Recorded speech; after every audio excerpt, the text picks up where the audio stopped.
So I'm here with just 2 tricks that you can use in pretty much any of your workouts to help with foot drop. So whether your foot is really dragging on the floor, or if you just notice a slight decrease in range of motion of the foot, we want you to pay more attention to that.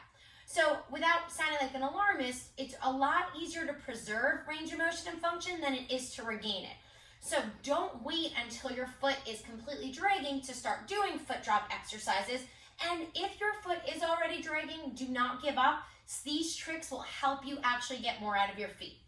So the first one is use of a Thera-band. Okay, so in our foot drop section that we have on the Neuro Studio, I kind of go through step-by-step kind of workouts to help with foot drop, and you'll see a lot of Thera-bands. Now, most people always ask, how long is my Thera-band? So I am 5'3". So this one kind of goes just over my head. I like to think of this one as about 8 feet long, okay? I also do some that are 10 foot long, especially if my clients are a little bit taller. So my first Thera-band trick is to actually wrap your foot in the Thera-band. And now clients sometimes get intimidated by this, but don't worry, there's really no wrong way to do this. The only wrong way to do this is that you tie it too tight, that you feel like you have cut off your circulation. So I'm going to use my left foot here. And I like to always think of kind of like a gladiator sandal.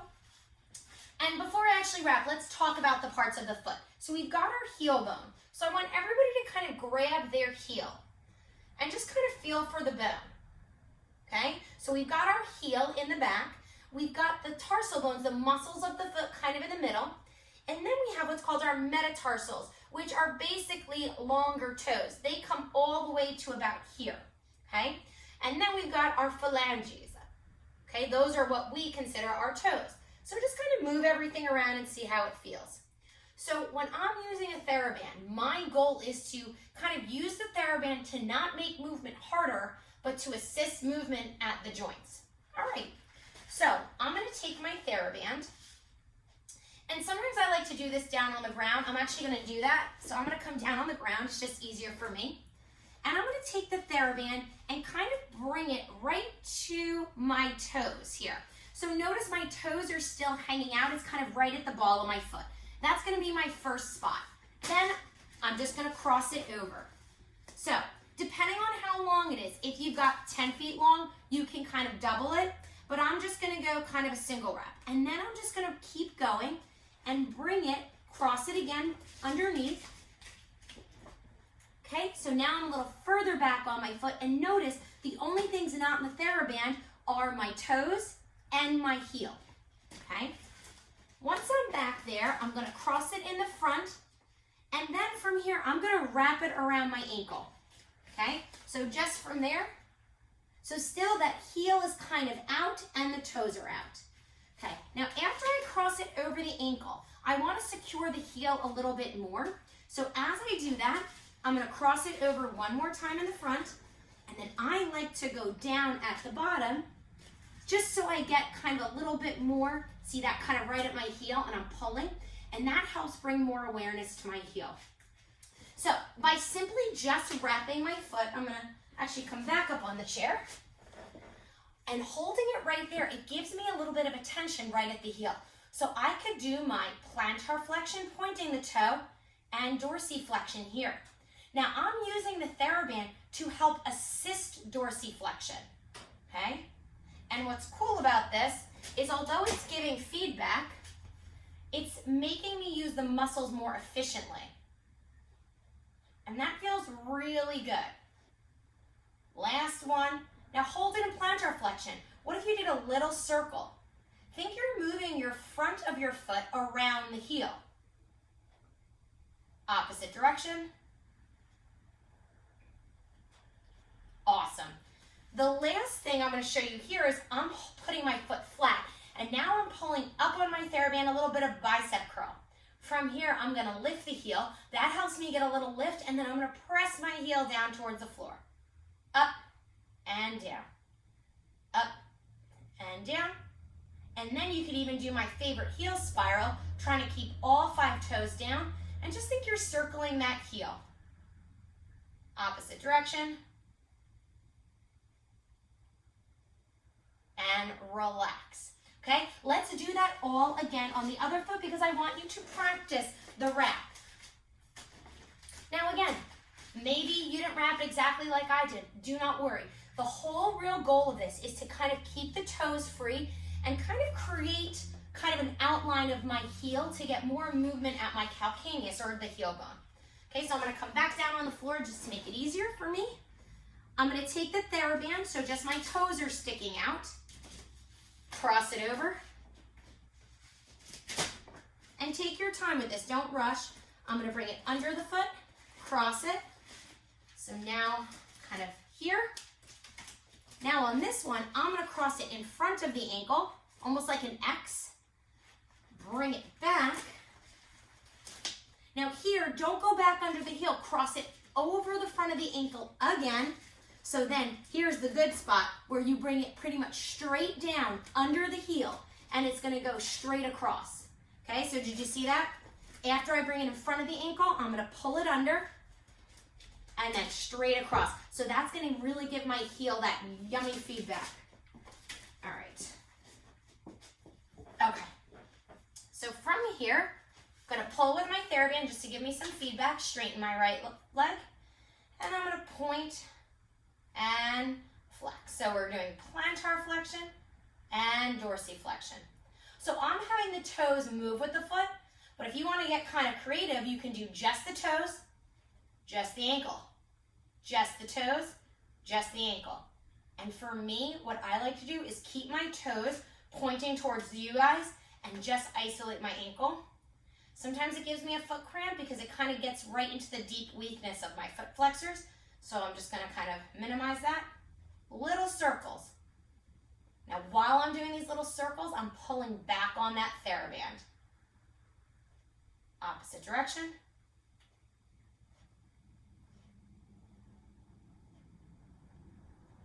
Nice. Bring the foot flat. Pull up on the Thera-band only as much as you need. And you're going to lift and lower that heel.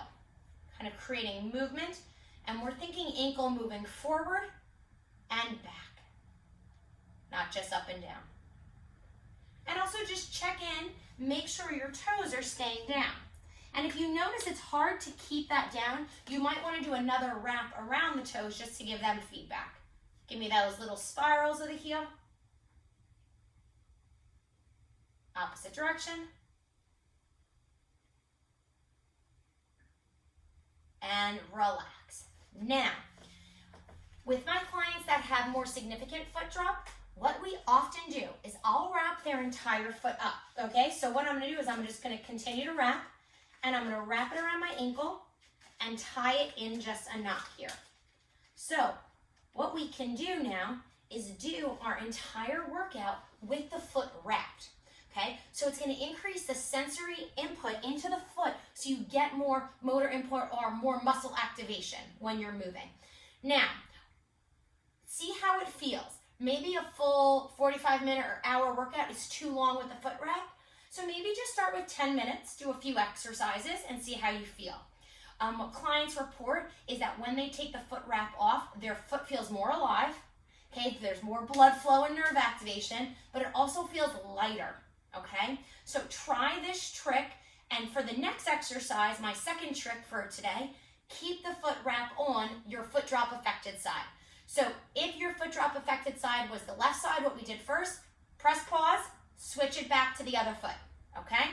I'm gonna leave it on my right foot, even though my left foot is my bad foot. And what I'm gonna show you the next trick. So we've got a Thera-band foot wrap to help assist movement of the foot and ankle.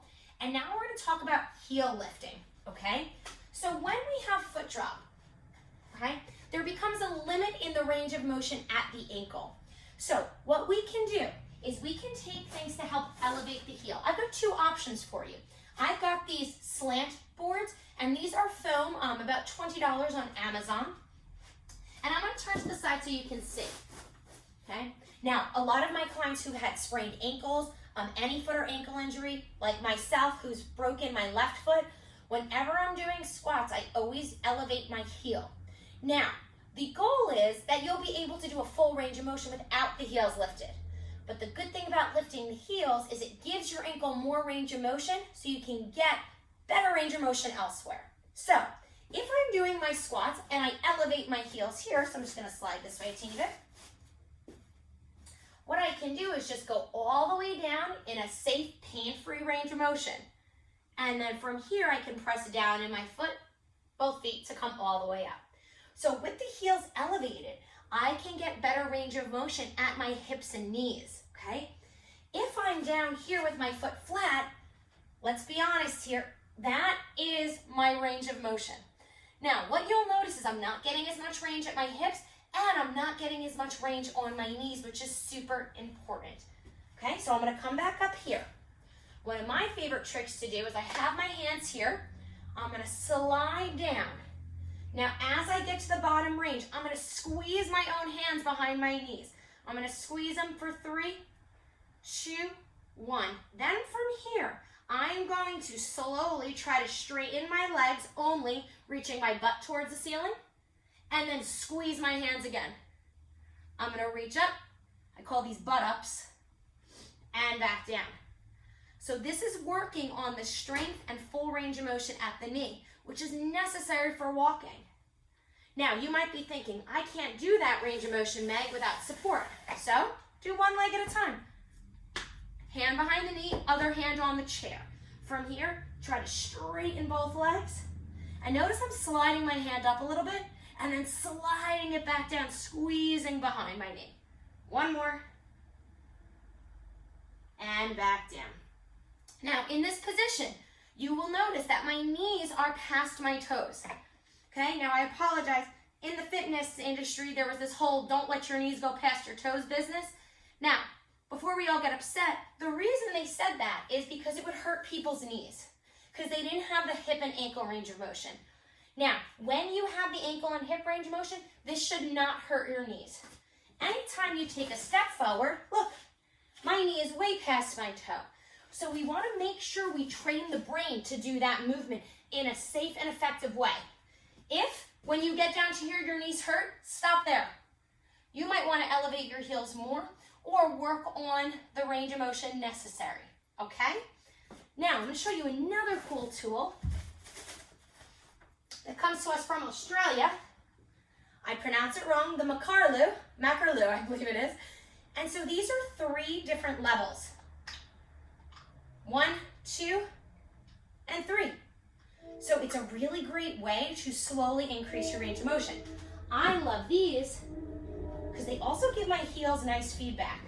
So I can do the same thing I did before, pressing my heels down and then coming back up. And as my hips and ankles get stronger, I can slowly increase dropping that heel down. All right? So try a few reps with your heels elevated.